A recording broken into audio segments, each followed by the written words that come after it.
नमो भगवते वासुदेवाय। ओम नमो भगवते वासुदेवाय। ओम नमो भगवते वासुदेवाय।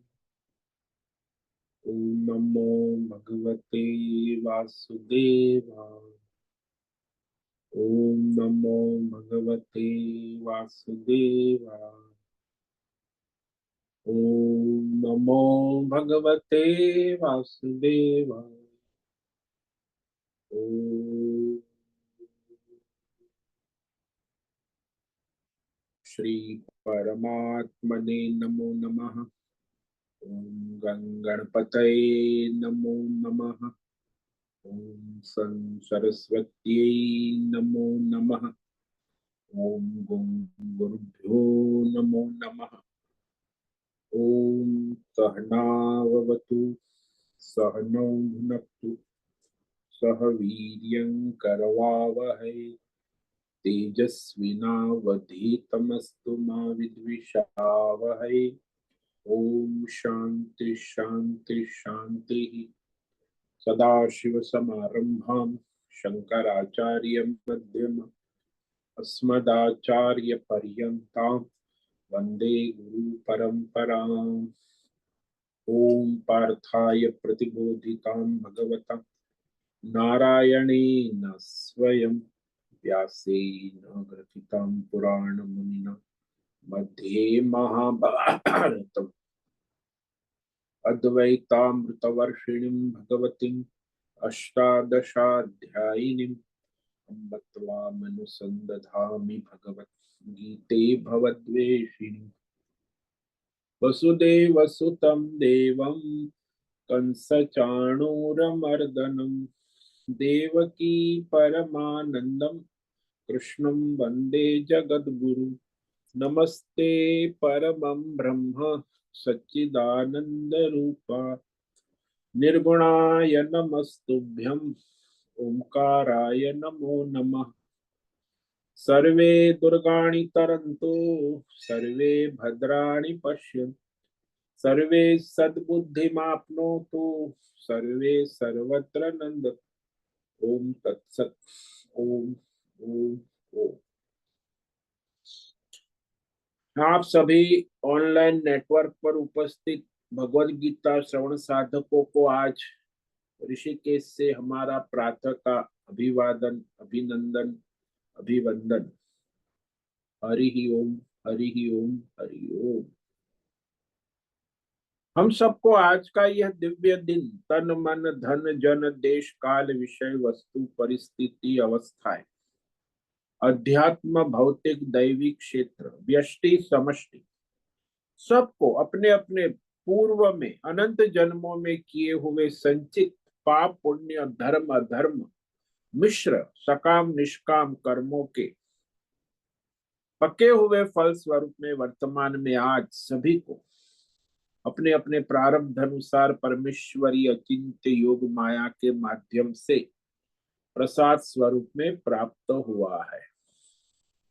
अतः आज का यह दिव्य दिन परमार्थ हेतु निष्काम सेवा यज्ञ देव यज्ञ ऋषि यज्ञ पितृ यज्ञ मानवता यज्ञ भूत प्राणी यज्ञ सात्विक दान शारीरिक वाचिक मानसिक तप निष्काम कर्म योग ध्यान योग भक्ति योग ज्ञान योग साधना स्वाध्याय वेद शास्त्रों का अध्ययन अध्यापन उपासना आराधना के लिए समर्पित करे और करवावे। अत्यंत दुर्लभ मनुष्य जीवन को परमार्थ हेतु सार्थक करे और करवावे। आज विक्रम संवत 2082 और ये है चैत्र महीना शुक्ल पक्ष की तृतीया नवरात्रि देवी आराधना उपासना की नवरात्रि पर्व चल रहा है। तो तृतीया आज है।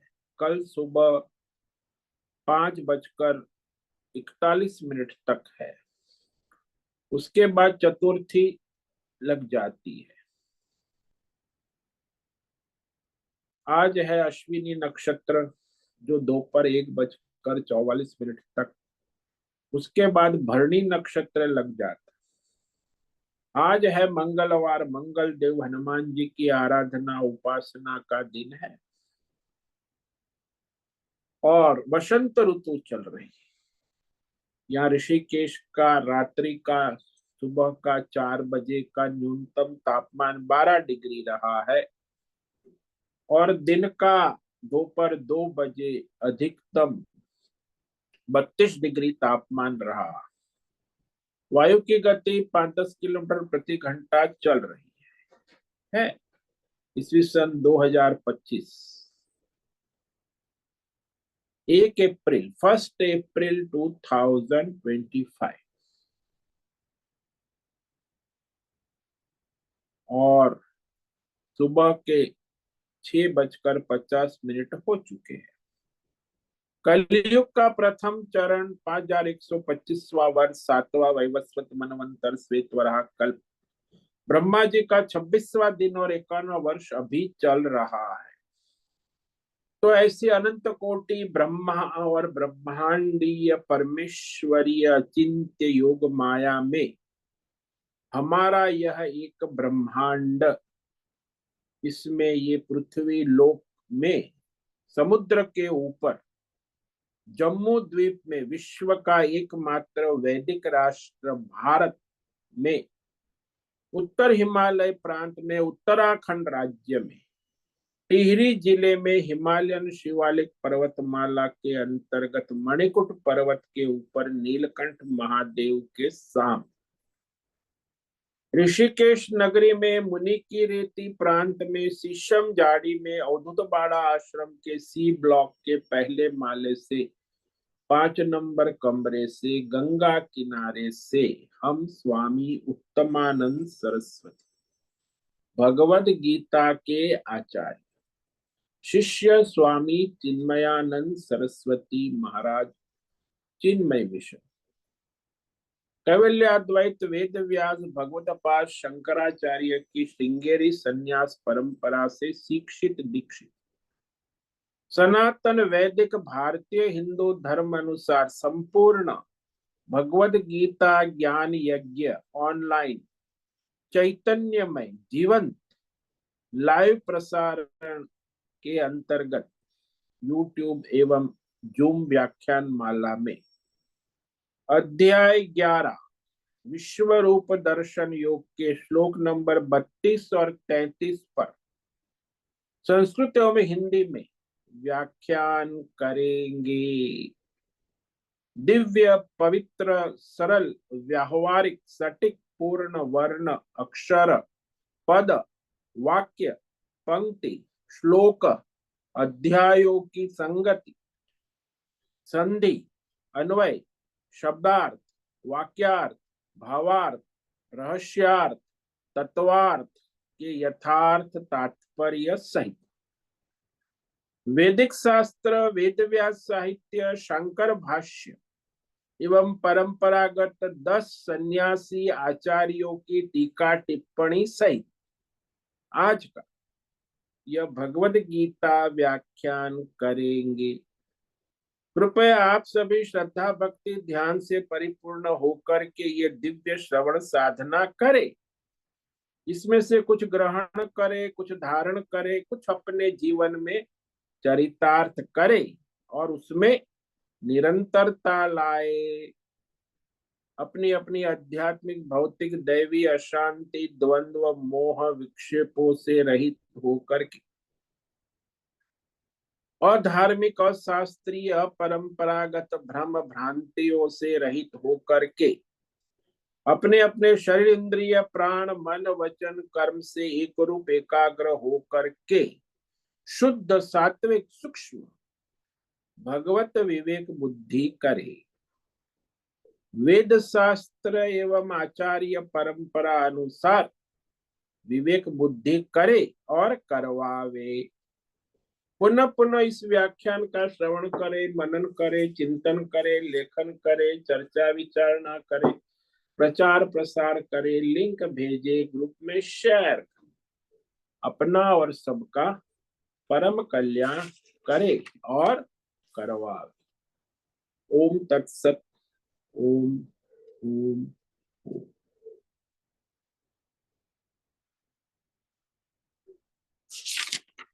कल हमने श्रीमद् भगवद गीता अध्याय 11 विश्व रूप दर्शन के श्लोक नंबर 31 और 32 पर विवेक विचार किया था। 31वें श्लोक में अर्जुन भगवान से पूछते हैं कि इस भयंकर कालांतक महामृत्यु रूप उग्र रुद्र महाकाल रूप का स्वरूप तत्व से जानना चाहते हैं। मैं समझ नहीं पा रहा हूं कि आप विष्णु रूप है कि रुद्र रूप है कि संहारक।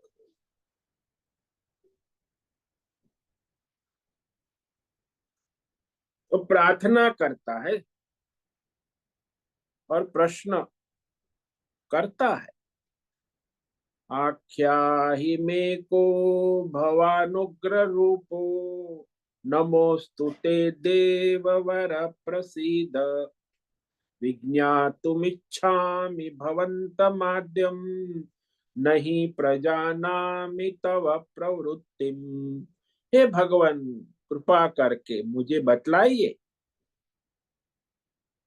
आप ये उग्र उग्र रूप शब्द का प्रयोग, उग्र भयंकर महाकाल संहारक रूप वाले कौन है?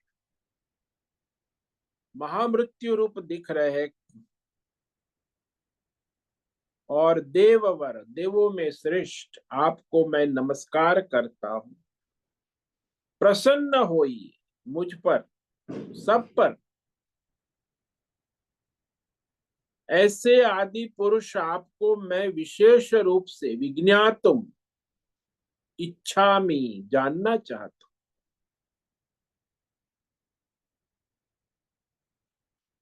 कि ये आपने जो विराट विश्व रूप धारण किया है, तो यह विशेष रूप का स्वरूप क्या है, तत्व क्या है? क्योंकि मैं आपकी ये भयंकर विश्व रूप प्रवृत्ति को नहीं समझ पा रहा, न प्रजानामि। क्योंकि अल्पज्ञ जीव है ना अर्जुन, मैं मनुष्य अल्पज्ञ जीव हूं, अतः आपकी ये ईश्वरीय विश्व रूप लीला के तत्व को नहीं समझ पा रहा, क्योंकि भयंकर प्रलंकारी चेष्टाओं को समझना आसान नहीं।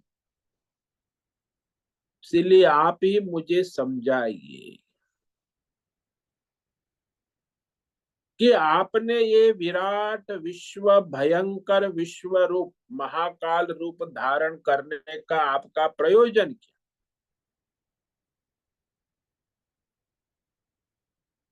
अर्जुन जानना चाहते कि विश्व रूप में आप कौन है, यह भयंकर रूप को धारण किया है। तो भगवान स्वयं मुस्कुराते हैं और कहते हैं, भगवान ने अर्जुन के इस प्रश्न का उत्तर आगे 32 से लेके 34 तीन श्लोक में सटीक रूप से दिया कि कौन है भगवान। इस समय भगवान कह रहे हैं, ओ श्री भगवान उवाच कालोऽस्मि लोकक्षयकृत् प्रवृद्धो लोकान् समाहर्तुमिह प्रवृत्तः ऋतेऽपि त्वां न भविष्यन्ति सर्वे येव स्थिता प्रत्यनीकेषु योधा। भगवान अर्जुन के प्रश्न का उत्तर दे रहे, स्वयं अपना परिचय दे रहे हैं। विश्व रूप परमात्मा कौन है, किस लिए यह संहारक रूप धारण किया है, प्रवृत्त हुए हैं। तो अर्जुन के पूछने पर भगवान स्वयं कह रहे हैं, हे अर्जुन सुनो, इस समय मैं लोकक्षय कृत, तीनों लोकों का नाश करने वाला बढ़ा हुआ महाकाल हूं, प्रलय काल हूं।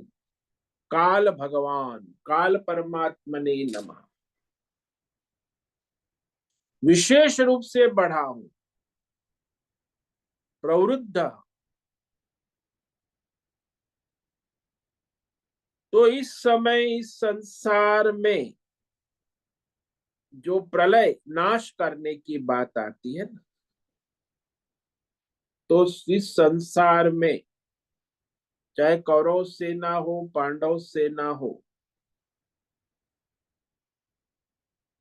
समाहर्तुम प्रवृत्त, विशेष रूप से नष्ट करने के लिए प्रवृत्त हुआ हूं, संहार के लिए प्रवृत्त हो।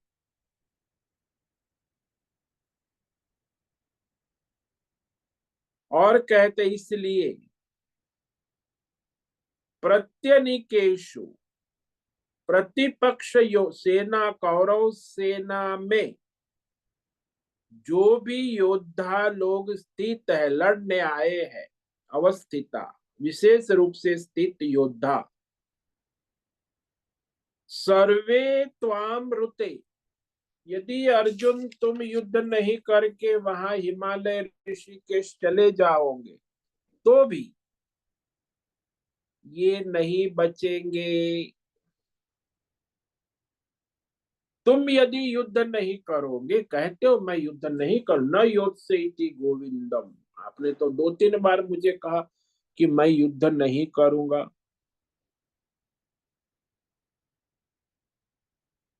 तो कहा कि यदि तुम युद्ध नहीं करोगे तो भी ये प्रतिपक्ष यानी कौरव सेना में कोई भी जीवित नहीं बचेगा,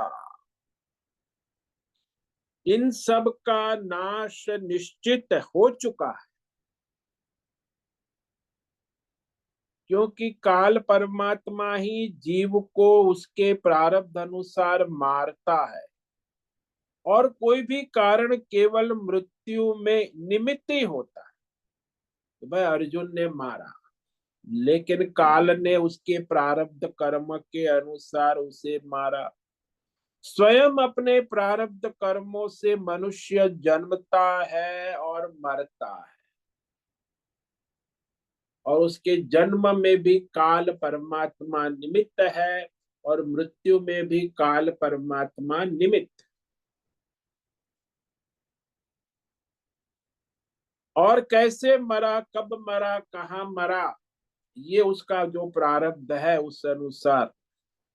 हाँ, उसमें आगे पीछे हो सकता है, भगवान निश्चय करने वाले हैं ना, तो कभी भगवान उसे आगे पीछे, उसका प्रारब्ध है फिर भी आगे पीछे कर दे, ये अनुग्रह लीला। लेकिन है परमेश्वर के हाथ में। किसी का भी जन्म उसके हाथ में, या उसके परिवार के हाथ में, या उसकी भारत सरकार के हाथ में, या किसी प्रकृति या किसी देवता के हाथ में नहीं है। किसी भी जीव का जन्म है वो परमेश्वर के हाथ में है, और मृत्यु भी उसके कर्मों के अनुसार परमेश्वर चलाते हैं। हाँ, उसमें परमेश्वर कभी, जो मनुष्य भगवान का समर्पित है, निष्काम है, तो उस पर अनुग्रह होता है।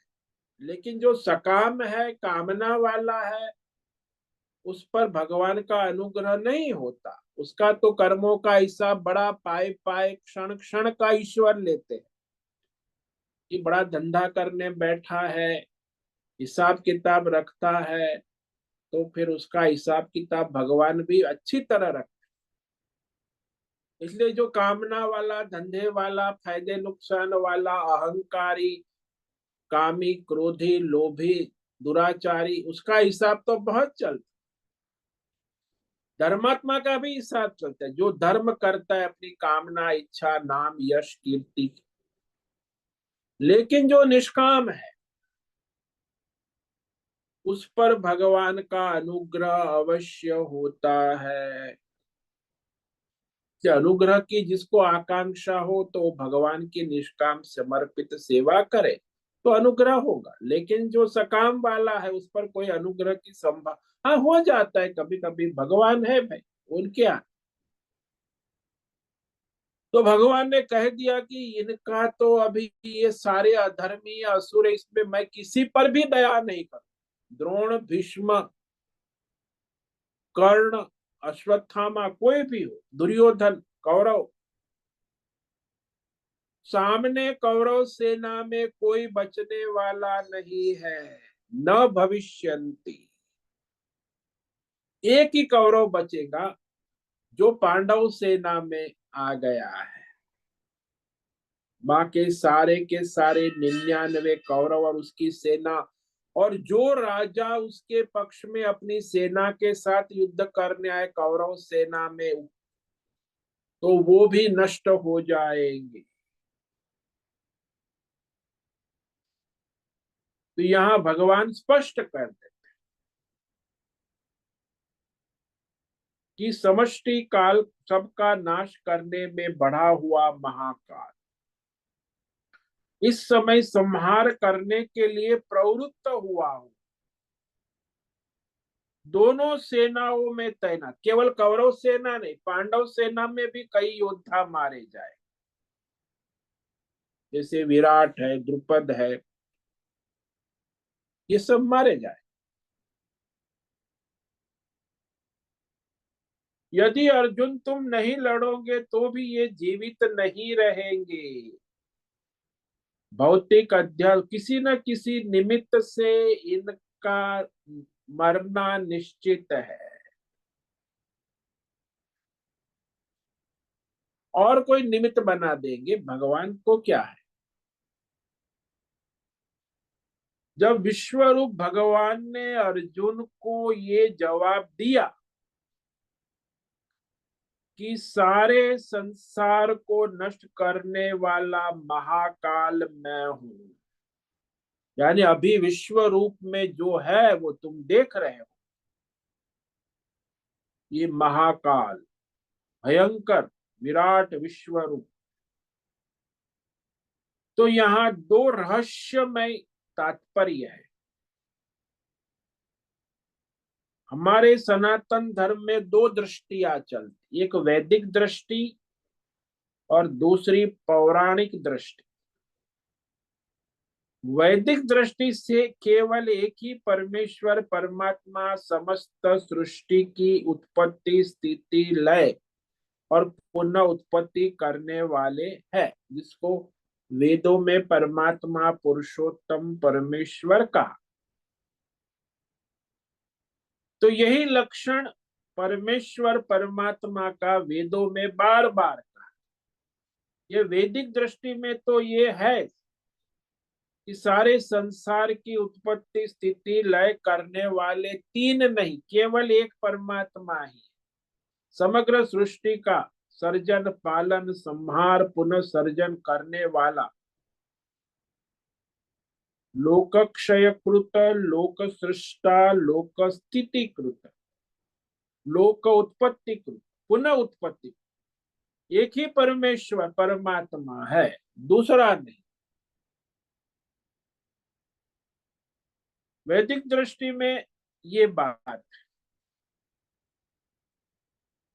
तो वही मेरा कालाग्नि रूप महाकाल जो सारे संसार को नष्ट करने जा रहा है।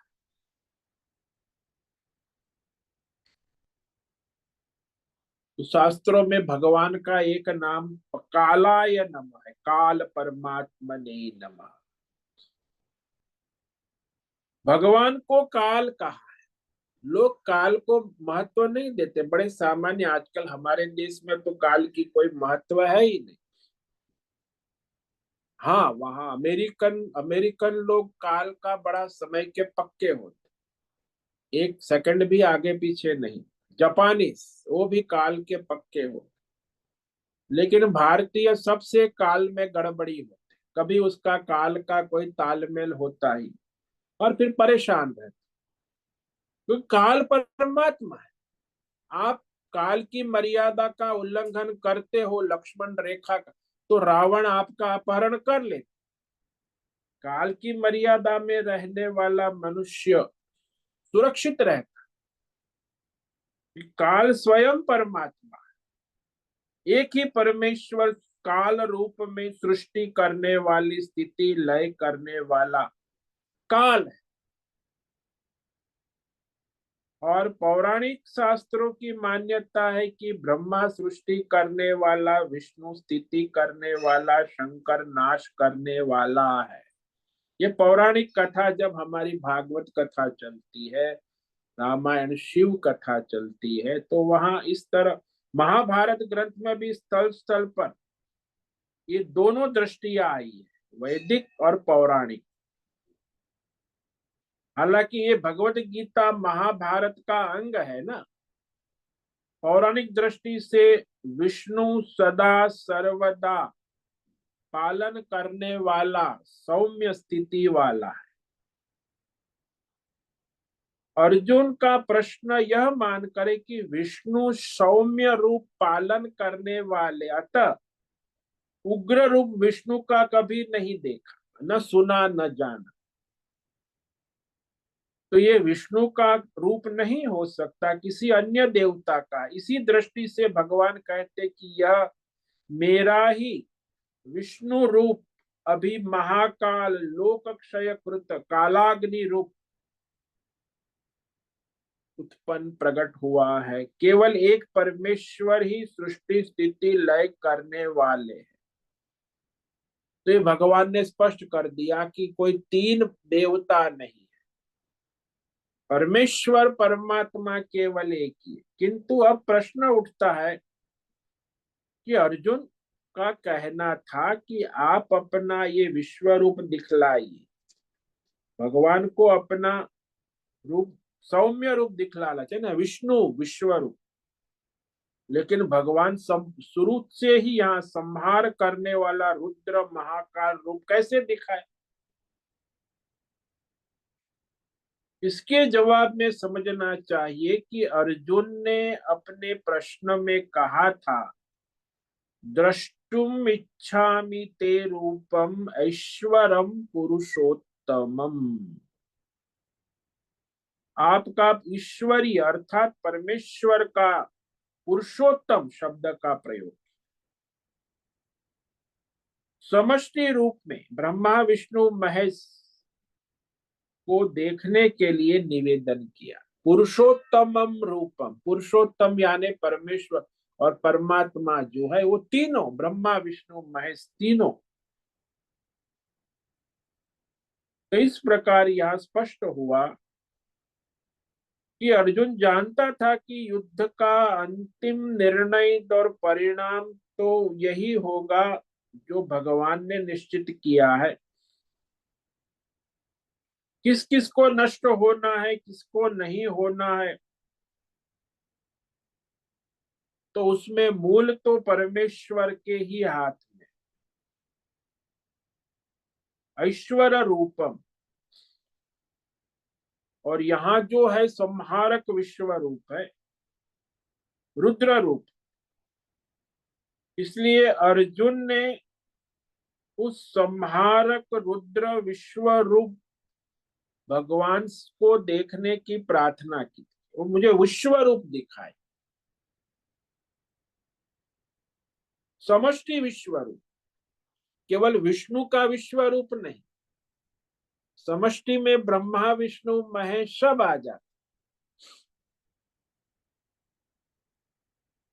अतः अर्जुन ने प्रश्न जो कुछ भी पूछा और भगवान ने कुछ और दिखाया, ऐसी बात नहीं। भगवान ने भी इसी उत्तर में स्पष्ट कहा कि पश्य में योगम ऐश्वरम, मेरा परमेश्वरीय रूप को देखो। विश्व रूप विष्णु का नहीं है, ये समझ लेना, विश्व रूप परमेश्वर का है। पुराणों की दृष्टि से ब्रह्मा विष्णु महेश की त्रिपुटी भेद मानते हैं, तो कालोस्मी से यहाँ यह तीनों रूप आ गए कि ब्रह्मा भी काल के अधीन है, विष्णु भी काल के अधीन है, शिव भी काल। तो तीनों देवता में काल रूप में परमात्मा,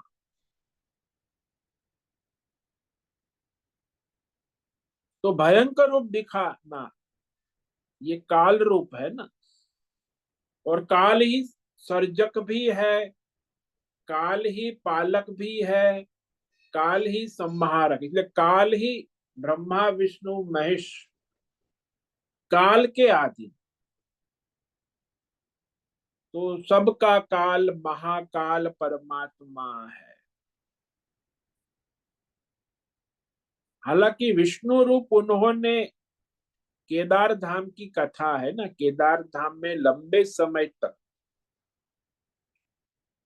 उपमन्यु के उपदेश के बाद शिव जी, उन्होंने केदार में लंबे समय तक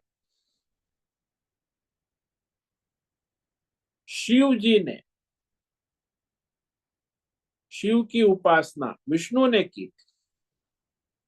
ऐसा कहते हैं कि कृष्ण उनको विष्णु रूप में, उन्होंने केदार धाम में लंबे समय तक शिव जी की उपासना, केदार धाम की महिमा है ना, केदार धाम में विष्णु भगवान ने शिव की उपासना की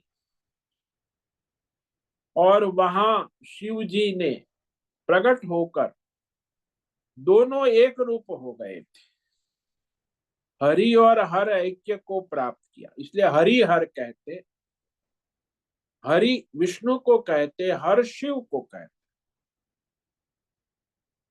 तो वो जो केदार धाम है वहां शिव जी आज उपस्थित है, उसकी स्थापना और उसकी उपासना करने वाले सबसे पहले विष्णु भगवान।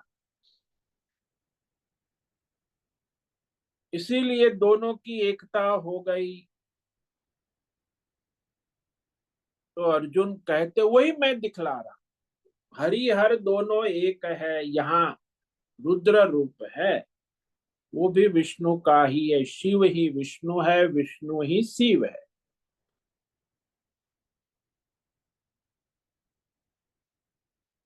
तो इस तरह यह ऐक्य जो मैंने प्राप्त किया उसको दिखलाता, शिव और हरि का एकत्व। अर्जुन ने महाभारत युद्ध के बीच में एक बार भगवान से पूछा है कि मैं जब लड़ने जाता हूं तब मुझे कोई देव हाथ में त्रिशूल लिए हुए दिखाई देता। जब महाभारत युद्ध में प्रतिदिन अर्जुन युद्ध के लिए जाते हैं तो कोई देवता हाथ में त्रिशूल लिए दिखाई दे, और वह देवता पहले जिसको मारता है बाद में मेरे बाण से वो मारा जाता। बड़ा आश्चर्य है कि ये कौन देवता है जो त्रिशूल से पहले मारता है, उसके बाद मेरे बाण से वो योद्धा मारा जाता है। तो वह त्रिशूलधारी कौन है जो मुझे युद्ध के मैदान में निरंतर दिखाई देता है? तब भगवान कृष्ण ने जवाब दिया था महाभारत में 12वें स्कंद में, यस्तु ते ग्रतो याति युद्धे संप्रत्युपस्थिते न विद्धिम रुद्रम कौन्तेय देव देव कपर्दिन। अरे अर्जुन सुनो, तुम्हारे रथ के आगे आगे त्रिशूल लिए हुए चल रहा देवता कौन है जिसके बारे में तुम पूछ रहे हो? हे कौन्ते, तुम उसको कालाग्नि रुद्र समझो। कालाग्नि रुद्र देवता जो आगे चल, उसके द्वारा मारे जा चुके कौरव शत्रुओं को तू मारता है। पहले तो वही मार देता, उसके बाद तुम बाण चलाते हो।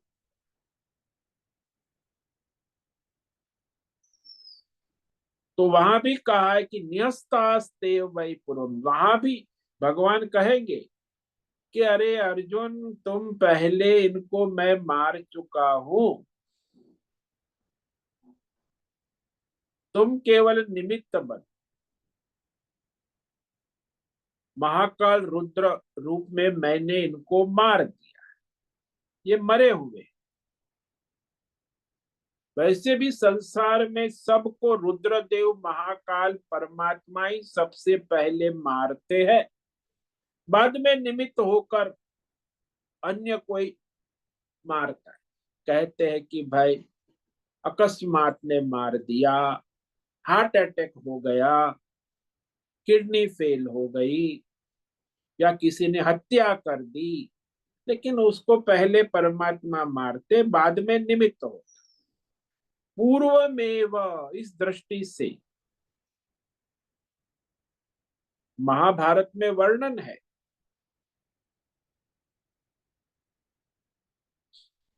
कि किसी देव स्त्री की, देव अप्सरा पर मुग्ध होकर उसके अपहरण में प्रवृत्त एक इंद्र को भगवान शंकर ने दंडित करने के लिए गुफा में डाल।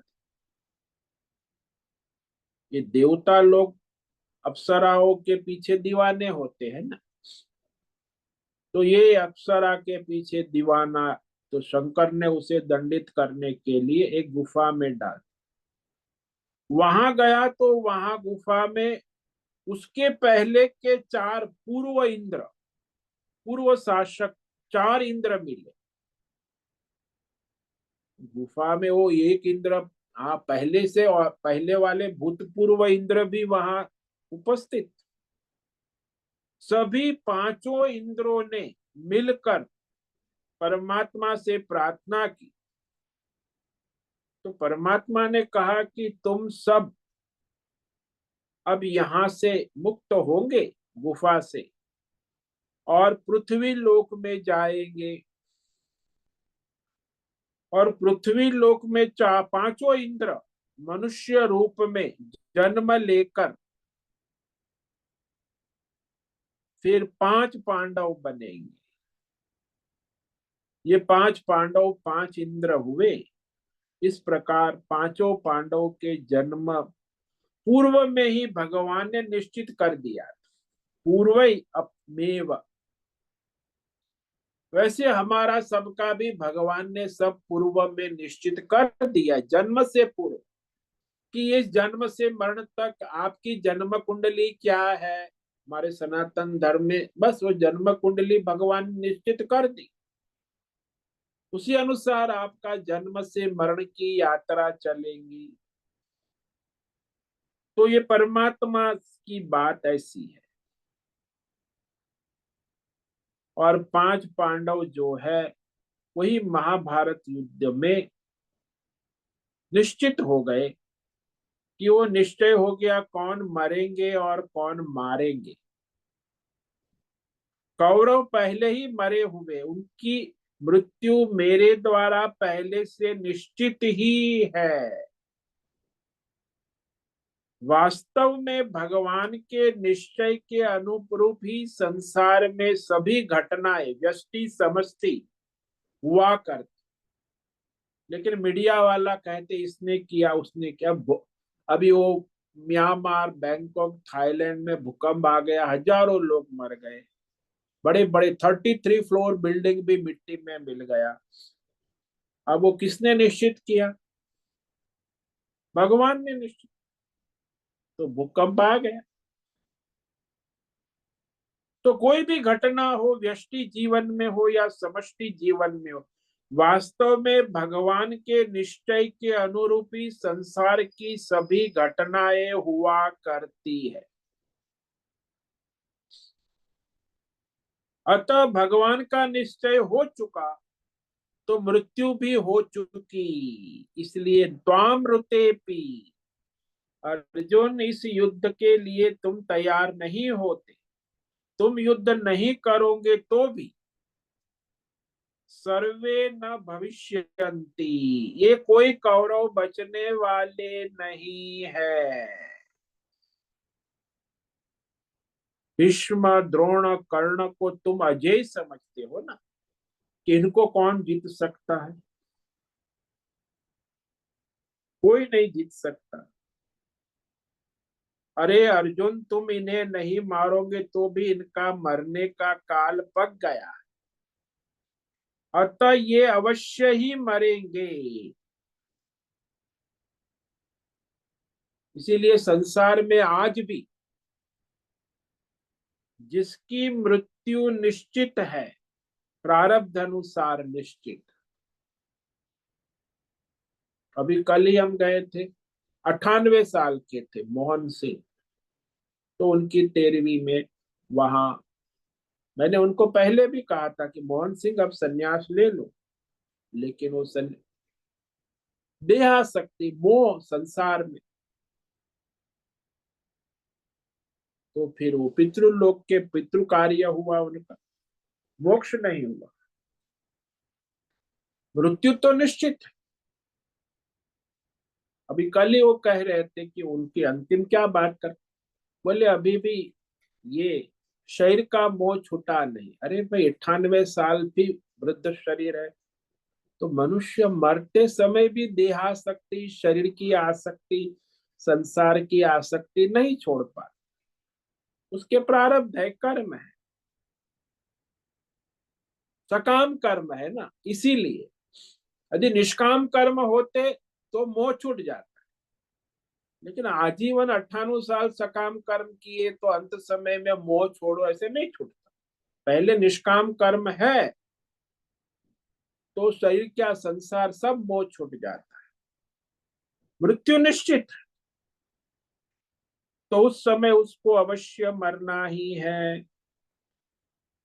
संसार में जो हम सोचते हैं कि मैं ये करूंगा वो करूंगा, सब हो चुका है, और जो भगवान ने सोचा है वही होने वाला है। आप देखो आपका जीवन, आज तक आपने बहुत कुछ सोचा होगा, ये करना है वो करना, क्या हुआ? जो ईश्वर ने चाहा वही होता है, जो मंजूर खुदा होता है।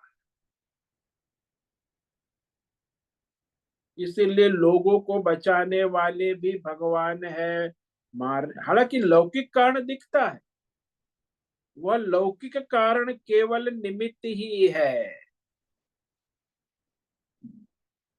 बच्चे का जन्म हो गया तो जन्म माता पिता निमित्त कारण बने, हालांकि उसके जन्म का मूल कारण परमात्मा ही है। लौकिक कारण दिखता है,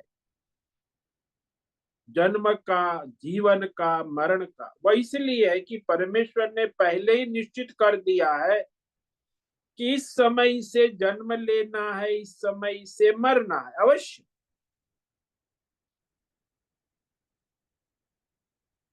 तो उसमें कोई ना कोई देश काल विषय वस्तु व्यक्ति निमित्त बन जाते, लेकिन वो निमित्त में मूल कारण परमात्मा ही। मानो कि कोई मर गया तो उसका कारण वृद्धावस्था, या कोई रोग बीमारी, या कोई अस्त्र शस्त्र, या कोई अकस्मात,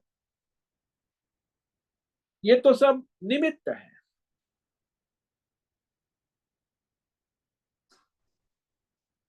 अब यहाँ बात ऐसी है कि मानो कि किसी ने हत्या कर दी, अब वो मारने की प्रवृत्ति, इसलिए उसको पाप की प्राप्ति तो होगी जो हत्यारा है, परंतु उसका जो मारना है वह वस्तुतः काल आने पर ही होगा, प्रारब्ध।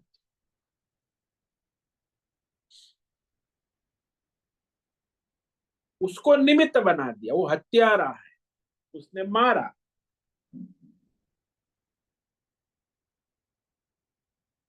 हमारे यूरोप में जो, जर्मनी में जो महायोद्धा हो गया नेपोलियन बोनापार्ट, विश्व विजेता बनना चाहता था विश्व युद्ध में। हमेशा वो आगे चला करता, जहां भी युद्ध में जाता था वो नेपोलियन बोनापार्ट युद्ध में आगे चलता। एक समय स्विट्जरलैंड में निकल पड़ी उनकी सेना विजय करने जा रहा, तो सैनिकों ने कहा कि आप हमारे मुखिया है, आप पीछे रहे, यहाँ तो स्विट्जरलैंड में पहाड़ बड़े बड़े मोड़ है ऊपर नीचे, तो दुश्मन कहीं से आक्रमण कर देगा, आप आगे होंगे तो पहले आपको ही मार देगा, इसीलिए आप हमारे पीछे रहिए, हम सैनिक मारे जाएंगे तो कोई फर्क, लेकिन आप तो हमारे सेनापति हैं, सेनापति मारा जाएगा तो सैन्य क्या करे। सेनापति बोनापार्ट नेपोलियन ने हंसते हुए कहा, अरे सैनिकों, अभी तक वह गोली बनी नहीं है जो नेपोलियन को मारे, जिस दिन वो गोली बन जाएगी उस दिन तुम सारे हजारों सैनिक इकट्ठे होकर भी नेपोलियन को बचा नहीं सकोगे। उसने कहा, मृत्यु सर्वथा परमेश्वर के हाथ में है, कोई किसी को नहीं मार, मृत्यु सबकी, केवल नेपोलियन की नहीं, हम सब की मृत्यु सर्वथा परमेश्वर के हाथों में हमारे संचित कर्मों के अनुसार सुनिश्चित कर दी गई है, उसे कोई बदल नहीं सकता। वो प्रारब्ध आएगा समय, वो परमेश्वर के द्वारा निर्धारित। इसलिए भगवान कहते कि अर्जुन, तुम इस युद्ध को नहीं करोगे तो भी तुम्हारे युद्ध किए बिना भी कोई बचने वाला नहीं है, क्योंकि उनको मारने वाला मैं अवश्य उसे मारूंगा। काल रूप प्रत्यनिकेशु, दोनों सेना में कोई जीवित नहीं बचा, बड़ा योद्धा, पांडव सेना के भी योद्धा और सैनिक मारे गए हजारों लाखों। तो भगवान का यहाँ कहने का भाव ये है कि तुम यह संदेह भ्रम छोड़ दो कि मैं इन्हें युद्ध में नहीं मारूंगा। क्यों? क्योंकि मेरे दादा है, मेरे गुरु है, द्रोणाचार्य है, भीष्म पितामह दादा है, उसे मैं नहीं मार। अरे तुम नहीं मारोगे तो भी वो मरेंगे। तुम ऐसा सोचते हो कि मैं नहीं मारूंगा तो मेरे दादा और द्रोण बच जाएंगे, ये संभव नहीं है। द्रोण और भीष्म और कर्ण का काल पक गया, किसी न किसी निमित्त से वो अवश्य मारे जाएंगे। तब अर्जुन पूछ सकता है कि यदि आप महाकाल विश्व रूप से सबको मार चुके हो तो मुझे युद्ध लड़ने को क्यों बार बार प्रेरित कर रहे हो? अब मार दिया है तो फिर मुझे क्यों मारने को कहते? ये बड़ा पेचीदा सवाल है, तो अर्जुन पूछ सकता है। उसका जवाब भगवान आगे श्लोक नंबर 33 में दे। यदि भगवान तुमने इन सब को मार दिया है तो मुझे युद्ध करने के लिए बार बार क्यों प्रेरित कर रहे हो? तो भगवान ही कहते, उसका उत्तर इस श्लोक को आज पढ़ेंगे, इस पर विचार कल करेंगे। तस्मात् त्वमुत्तिष्ठ यशो लभस्व, जित्वा शत्रुन् भुङ्क्ष्व राज्यं समृद्धम्, मयैवैते निहता पूर्वमेव, निमित्तमात्रं भव सव्यसाचिन्। भगवान कहते, अर्जुन तुम केवल निमित्त मात्र होकर युद्ध करो, प्रेरणा दे कि हे अर्जुन उठो, यश प्राप्त करो, यशस्वी हो, शत्रुओं को जीतकर समृद्ध हस्तिनापुर का राज्य उपभोग करो। सव्यसाची, दोनों हाथों से बाण चलाने वाले, ये सारे के सारे योद्धा मेरे द्वारा पहले से मारे जा चुके हैं। तुम इनके मरने में केवल निमित्त मात्र बन जा। निमित्त मात्रम भव सव्यसाची, सिर्फ निमित्त बन जा।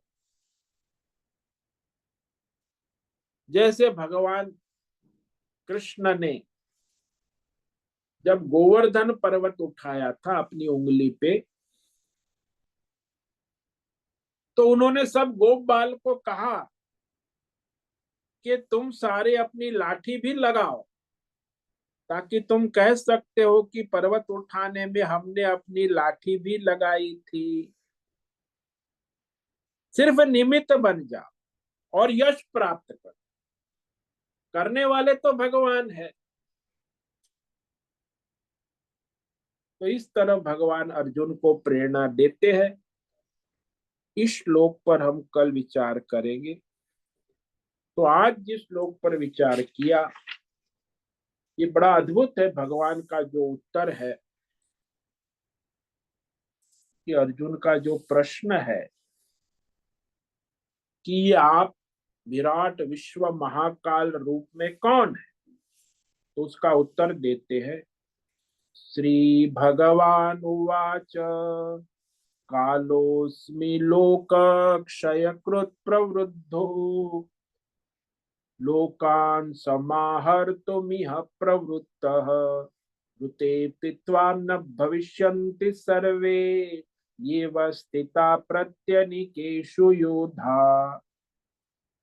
विश्वरूप भगवान ने कहा कि समष्टि लोकों का नाश करने वाला मैं बढ़ा हुआ महाकाल रुद्र, जो इस समय समस्त लोकों का संहार करने के लिए प्रवृत्त हूं। यानी कोरोना की तरह महाकाल, महामारी दोनों सेनाओं में उपस्थित तैनात महारथी योद्धा जो भी है, यदि अर्जुन तुम युद्ध नहीं करोगे तो भी, तुम्हारे लड़े बिना भी ये कोई जीवित नहीं रहेंगे। अन्य किसी भौतिक अध्यात्म दैव निमित्त कारण से ये अवश्य मारे जाएंगे, क्योंकि इनके मृत्यु का काल पक गया है, इसलिए इनका मरना निश्चित है। ओम नमो नारायणाय, ओम नमो नारायणाय, ओम नमो नारायणाय, ओम नमो नारायणाय, ओम नमो नारायणाय। कायेन वाचा मनसेन्द्रियैर्वा बुद्ध्यात्मना वा प्रकृते स्वभावात् करोमि यद्यत् सकलं परस्मै नारायणायेति समर्पयामि। ओम सर्वे भवन्तु सुखिनः, सर्वे सन्तु निरामयाः, सर्वे भद्राणि पश्यन्तु, मा कश्चित् दुःखमाप्नुयात्, अस्तु मा सद्गमय, तमसो मा ज्योतिर्गमय, मृत्योर्मा मृतंगमय। ओम पूर्णमद पूर्णमिदं पूर्णात् पूर्णमुदच्यते पूर्णस्य पूर्णमादाय पूर्णमेवावशिष्यते। ओम शांति शांति शांति। शंकरं शंकराचार्यं केशवं बादरायणं सूत्र भाष्य कृतौ वंदे भगवन्तौ पुनः पुनः। ईश्वरो गुरुरात्मेति मूर्ति भेद विभागिने व्योमवद् व्याप्त देहाय दक्षिणामूर्तये नमो नमः। ओम गुं गुरुभ्यो नमो नमः। ओम तत्सत् ब्रह्मार्पणमस्तु। ओम ओम ओम।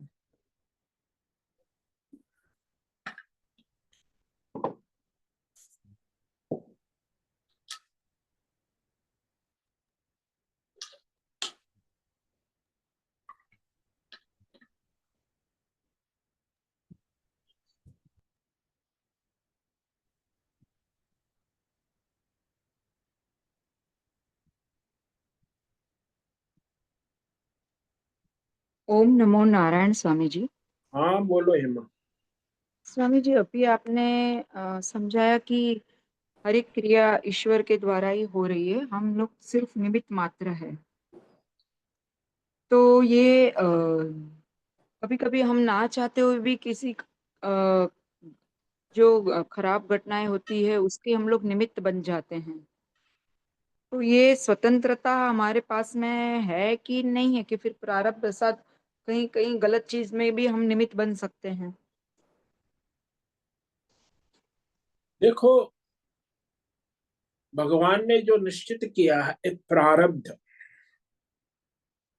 तो जो भी आपके कर्मों के अनुसार आपके संचित कर्मों के पके हुए फल के स्वरूप में जब जो घटना होनी है, वो घटना चाहे अनुकूल हो प्रतिकूल हो, अच्छी हो बुरी हो, वो होनी ही है। आप चाहे उसे कहो कि मैं ऐसा नहीं करना चाहती थी फिर भी हो गया, वो होना था, क्योंकि आपके कर्मों का हिसाब वहां उस हिसाब से पूरा होना। तो जो भी धर्म अधर्म पाप पुण्य करते हो, उसमें आपका प्रारब्ध है, उस अनुसार ही होता है। तो ये यहाँ तो कभी कभी ऐसा होता है कि ना चाहते हुए भी हमारे से किसी का एक्सीडेंट हो जाता है, कुछ हाँ, घटना। वो हो हाँ, जाएगा, प्रारब्ध है आपका उस समय, तो आप चाहो या ना चाहो। तो ये फिर वो तो सब निमित्त ईश्वर, खराब चीज आप के निमित्त निमित्त बने बने। हो, जैसे अच्छे कर्म करने में निमित्त बनते हो, वैसे बुरे कर्म में भी निमित्त तो बनेंगे ना। तो वहाँ पाप लगेगा। अवश्य लगेगा, वो भी आपके खाते में जमा होगा। अच्छे कर्म है तो, हाँ आप सकाम है तो, हाँ हाँ हाँ। सकाम भाव से करेंगे तो पाप पुण्य अवश्य लगेगा। मगर लेकिन वहां उसको, ऐसी घटना में हम निष्कामता कैसे मतलब लाए, ये नहीं, जो घटना आपकी होती है। निष्कामता है, भगवान को समर्पित भाव है, तो आप उससे बच हम्म सकते हैं। हम्म मगर ऐसी दूसरे सब। भगवान की मर्जी, ऐसी भगवान की इच्छा। तो मतलब हर भगवान को, कर्म में हम लोग निष्काम रहते तो ये कर्म भी परमात्मा देखते हैं।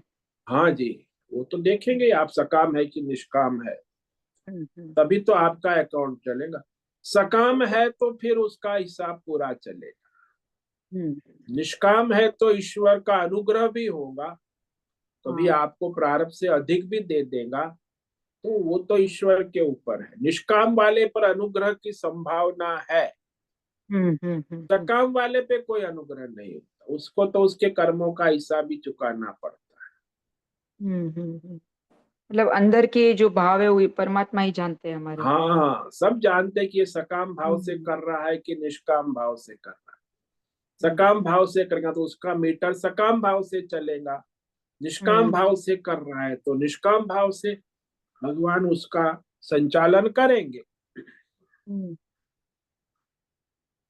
इसीलिए हर कर्म को परमात्मा को अर्पण करना जरूरी है। हाँ, सारे कर्म ईश्वर को समर्पित भाव से निमित्त मात्र करना चाहिए। निमित्त ईश्वर ने मात्र। मुझे यहाँ निमित्त बनाया है, बस ईश्वर के लिए, ईश्वर के द्वारा, ईश्वर में सब हो रहा है। तो हम्म आप केवल निमित्त बन सकते हैं हर कर्म में, हम्म और जो होना है वो होना ही है, ईश्वर ने हम्म निर्धारित की दिया है।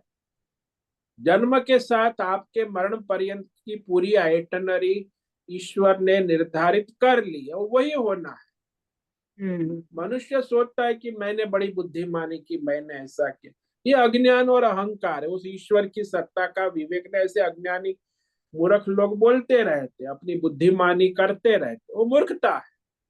हम्म ईश्वर ने निर्धारित किया है, वही आपके जीवन में, आपका विवाह हुआ, जो बच्चे हुए, जो घर परिवार हुआ, धन सम, ये सब निश्चित हो चुका है।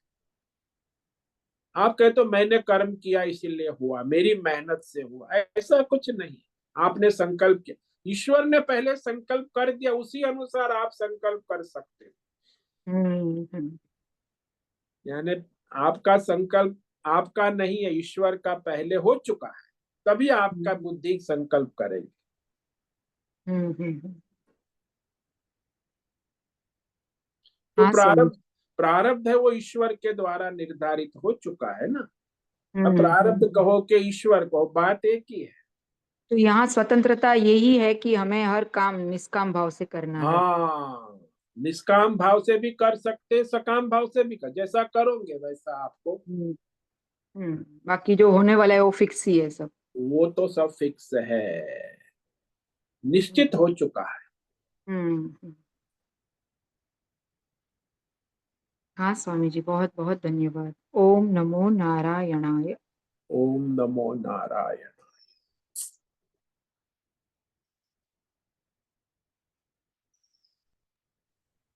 नमो नमः गुरुदेव। हाँ बोलो नैना बेटा। गुरुदेव, उसका अर्थ ये भी हुआ ना कि हमारे सामने कौन सी परिस्थिति आने वाली वो हमें मालूम ही नहीं होता है। वो नहीं हो सकता, तो आएंगी तब पता चलेगा, प्रत्येक क्षण ईश्वर ने निर्धारित किया है ना। हाँ जी। अब आएगा तब आप उस पर समर्पित भाव से अपना स्वधर्म करो, यही स्वतंत्रता है आपको। हाँ, यहाँ ईश्वर स्मरण ही मुख्य रहता है। हाँ, ईश्वर समर्पण और स्मरण दोनों, समर्पण और स्मरण हमेशा बना रहना चाहिए। धन्यवाद गुरुदेव। वैसा ही है ना, मनुष्य जो काम करता है तो उसको समर्पण और स्मरण होता है, मालिक के वहां जाता है बगीचे में काम, तो उसे स्मरण है कि मैं मालिक का काम कर रहा हूँ, और समर्पण भी है, तब जाके मालिक प्रसन्न होकर उसे देता है। हमें बार बार याद रखना है। हाँ, स्मरण और समर्पण याद रखना, नहीं तो गए, स्मरण गया समर्पण गया तो फिर आप अपनी माया जाल, लेकिन वो भी माया जाल में आप फंसे हो, ईश्वर नहीं। हाँ, परिस्थिति आती है तुरंत भूल जाते। हाँ, तो बस गए आप फिर माया। जैसे परिस्थिति बदल गया, स्मरण सब बदल जाता है। हम्म। बहुत बहुत धन्यवाद गुरुदेव। ओम नमो नारायण। ओम नमो नारायण। ठीक है, आज उपस्थित है प्रकाश आनंद दोषा, होस्ट है भद्रेश पड़िया, को होस्ट है राजेश मोलकर, नैना पुरोहित, संजीवनी श्रीरंग रानडे, अजय रत्न पारखी, अनुराधा जेठे, आशा कोटक, बीबी शर्मा, बीना चितलिया, जीवी कुमार, हेमा कोटक, हेमंत जोशी, इला जोशी, जयंती पांडा, लीलावती बड़ेकर, मीरा उच्चिल, मीनाक्षी काले, मोहन, पंकज भट्ट, पृथ्वीराज मालव, राम सेवक यादव, रेशा रथ, सुचिता पाटिल, सुनील ठाकुर, उषा मेनन, विशाल बेडेकर और अंजलि जोशी। कुछ साधक वहां यूट्यूब लाइव देख रहे हैं। सभी को आज का ओम नमो नारायण। ओम नमो नारायण स्वामी जी। सबको ओम आज नमो नारायण स्वामी जी। ओम ओम नमो नमो नारायण। नारायण। मुझसे निवेदन है आज का सत्संग पूर्ण करें। ओम नमो नारायण।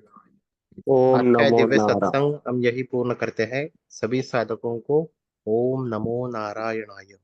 सभी ओम साधकों को ओम नमो नारायण।